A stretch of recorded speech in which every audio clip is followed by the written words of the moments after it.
sual wanga anun na hlana thi na hne thole lalpa Isur Hrista ngin chibai fe ule thupuya kan lu ma in thumasa te mazong ka thinlunga lo lang an soi masak lok kadua min lo ngai thiam ula hovel hringnun hi ka chu thina beiseina in na tho turamo mala dan tu te kan du chu samang thap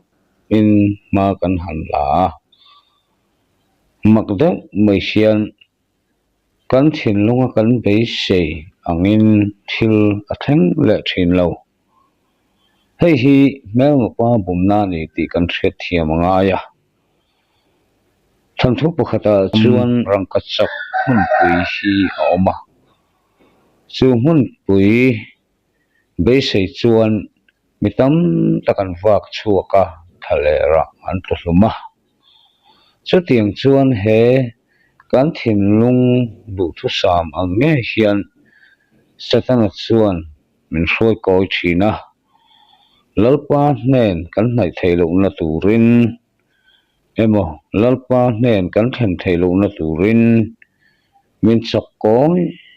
chakoi ni ti hi kan thriat a poimo khovel hi ka chu thina mani du thu sam ram theng lo hian thlan mual kan theng don kan du thu sam ram min thlan kan lo in theng thap don ani ti hi kan thriat a poimo ema chu wangin naw lalpa Isur Hrista chau hian lom na kim a omani ti hi ka han soi masalok du ani khoile thupuya hin lu to na punya Timothea chuizau na zek tu tabran doctor kona lo tham dia la thupui da nge na tu tele sirtin na feselo te zil hau na tuntum hian Timothea pakhat na bungkhat chang thumatanga chang ro thang kan ngai tu ho le don ni lo chiar ngal mayang mekazania ram kapandona kangin che ang bokhan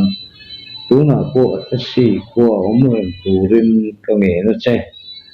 chuta mithen khatta chuan zertin diklo anthe dara chito lo turin shuro thamthu mai le hat tu tesming chui sen lo chui bansan ro se chung chuan Hrista pathian an nalama in ti sot tonna then lovin in nial na mai pathian dok sia tikhan kala chin kha lo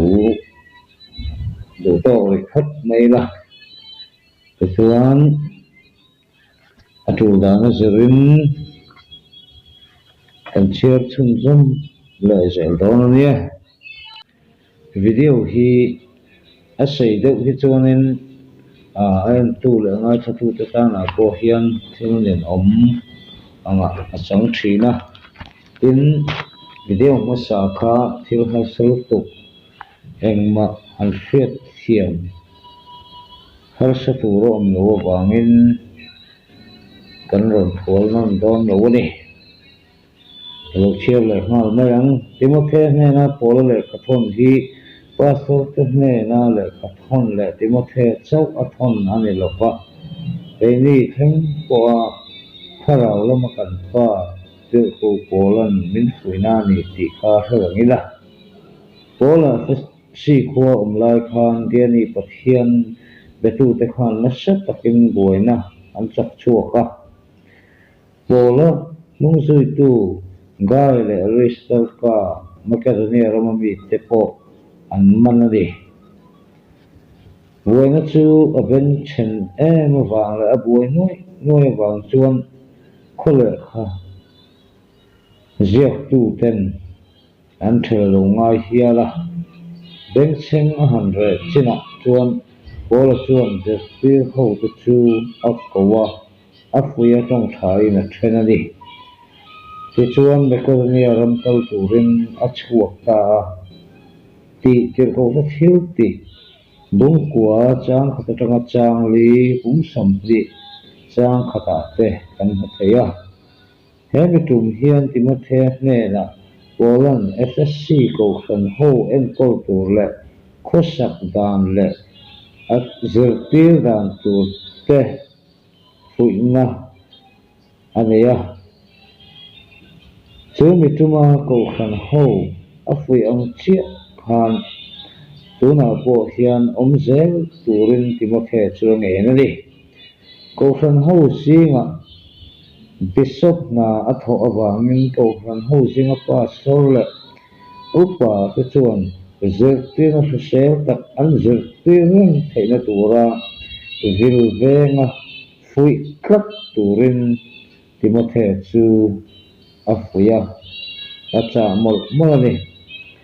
zirtir na dang lam reng an zirtir lo na turin ati takahi ati hun lai hian kan hriat rin tur chu no sik zirtir na le zidai zel zudadan zirtir tu te chuan ko san ho suai pen tumin ko san an ring an ro chen lai nia chu tiang zirtir na dang lam chan chen tha tu na kan hril ni lo ko san singa zirtira a lo na tura veng kat turin rinna afa tak tak timothe chu afui ani zirtir na dang lam ti hi ngai serious mak turani lawa ngai mo zo ngai mak tur pon ni lawa tok thin dang lam en tirnan iso sri sta chu Alexander the Great te Muhammad te anga chua na emo ani lo le iso sri sta kan na le kisen saidal na le abok bang zonga zirtir na hi akwa pa chu doctrine zirtir na dang lam ti om je chu ani tu tirko Poland kalatia cũng khat chang ro katang chang kwa chuan tu na kan khil chu ni lo chen chen tha dang reng reng vana van tirko te po ro sek sek an chadong omro se ati ha alia chu bangin isu Krista chu tran lova zirtirna isu Krista tok na le isu Krista min kan na soidal la ania ka thumasa kan soito ang khan heng hun lai hian ko fan triak ti te ania chu zuda sa ko zirtirna huan tu te khan an do na sa en ma ama ko ngai ko khan na sa takin dawa ma se to mas ka khodaya lalpa isu na tum ta ka wangin anu na in let ta thokani ti khalo khatela a fiat thiam mai ome zirtirna dang lam an ti chuan khang isu Krista kan na le athisen emo tunlaya baptist ko francinga kal filor de UPC hang ho te poina isuan calvary min tan lo atiam chi te po kha ani ang chu khang kha tafasi ko fran hian ala fle ani ati nani changli lo wen leila than thu mấy le chui sen lo tha tu ta thu an mai sak lo na turin atiari than thu Facebook hi pathian thu tak aya pi tar ta than thu emo than thu phu achop mấy te chu an ngai sak lo na tura zil turin angen na ania eng huna bo hian mitin te hian pathian thu tak ai than thu pu chap mai ngai khak chak na hi kan nei ve chok ani thala te singa te hi chuan voin khang po hian khovel pum puya kan ngai khak du per le kan chiar tam ber chu than thu ziak thiam ten an phu chap mai hi ala ni rem om a tan en chunga katan puite le kha chiar tam ber le sum le kwai tam tak an khor la thin chu than thu phu chap mai le khabu leina na hian an mang tam ber kan te thei ome no pang te khang po hian ngai thak an cha than chu than thu phu chap mai hi ani thin chu tiang to phu chap than thu mai te chuan pathian kan ren na ko hian eng konga ma so na reng min pengai lo ba nung chang suak sur tak te pathian ngai sak lo na te a hring zawk thin ani cinema movie milan kal thei te po hi than thu phu chap alema mu thei tura an chan na mai an nia bola hun lai khan om ve ngat sel chuan bola po hian azia tel ve nge rin om than thu chiar le ngai khak le en ching te hian hun tha tam tak thil loi lova kan khoral mai a chatona ro hu kan khol ma tu hun tha zong te chu engma lova kan ti sadu zong le kan tak sadu zong ti nana kan khoral ta thin ani no pang te chuan than thu ngai khak le alan an en atang hian a thalai ber zir tum ai na chela ber kan la chuak choka ko boy tak le suak sual taka nun dan ke kan zir chuak zawk thin ani setana man rosi nga thaber pakhat ting ve renga pastor le ko san upa te hian he thil no om tak le kharau lama kan than mo bok hi kan fa tele kan ko san ho singa a that lo sia isei ur phong teng ukai sista mangai no le siat na than le na dal tu lian tak ani sia petera panina bung thum chang som le paria ta chui sen lo tha tu te thu genealogies chui po hi thil kal to ko ki le thei tak po ni to lo malam panake kan pen je na tur ta na tang ka nei mia lo pathian kan ren na khonga so na thil tel mia lo ani le a kha tu bul lam chui mu mi te chu christian na lama ma so na nei tak ngai lo mi ma ni nam ngai na ro mi le nam dang nga ma ngai lo wa in tum khat na ti ra tu mi du tak le chi le kuang du sak lot ching nam dang te eru mi an ni du hiang mai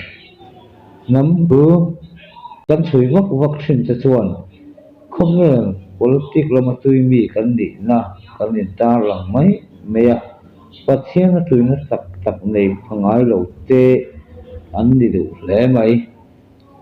malam thil aya thil kal to hung lam thil du so mi an ni a mani nam soi hunga chung ngun tum ran mi te an ni bui ang maya thil bul lam pang khel mut mi le ma se mi pon lang tak ni loi si an nia thil hriat phak to lo te chu an han in ti chui kir vela chu chuan to pin tai anei thei bok si lova sove in ti te nen in hnial na a thak a hring chuaka chata tang chuan in ram lo na le in khin na te in do na te ram in chu na te khem in ra chatak a chuan thi na ni Isu Krista rin na konga sot na le thon len na re reng chu ta chuan om lo wa kha tu te thu chui na hi eng hun lang po a Krista chok chuan ber tur kan ni na tal tu ani fo thi na ni zeda ho chu tha tu chui thin te an ni a ni ma sela chuan thui kir theina chuan pathian rin na lama eng ma sor na a pe chewang lo ania nge bo in khem hian an ham pum thua pe chuan mesia felo nam le an in thui bulna awanga nam dang te ne ram in chu na le in do na bo in khem hian ala khem zel chuan ni himo bola chuan Israela thami Benjamin chiami nga Hebrai te la kapiam ani na te khachu e Krista rin na awang a khel na rin na awang a khoi na awang a chan dam na han hu chian me khachuan ui e tuk laka angai ti Philippi bung thum chang le tanga chang so ma kan hu thei ni kha tu atanga bul ni in chu na hoisanin adama atanga miswal kha vek kan ni zok zia hi in sia ila Krista rin na awanga khoi na a chan dam kan ni tak thu tele chatuan thil te khir zok ila chunglama thil oma te chuan ril ru i phat zok angu Krista khoi na le hriat na chuan kan than len chho ze na tura mani in soi zoi ze ila in fui ton zok hi lo tum thau angu abulam ain alera hlei ara tam zoka ei tur pok tam the zok ani Hebrai bung chang som le pati lo chiar chum zom lang Timothea pakhat na bung khat chang chang ruk lo chiar chum zom le ila thin lung thiang rim le chial le thahriat na thiang le rin na dik tak atanga lo chuak mangai na nei theinan chu chu ti kani mi then khat te an kal koi awangin chu chu an pen sala thuloi lo soina lama an kal ta a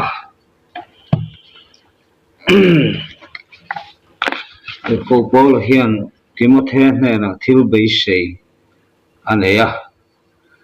chu azil chan chu kan an ngai to ho le to na nia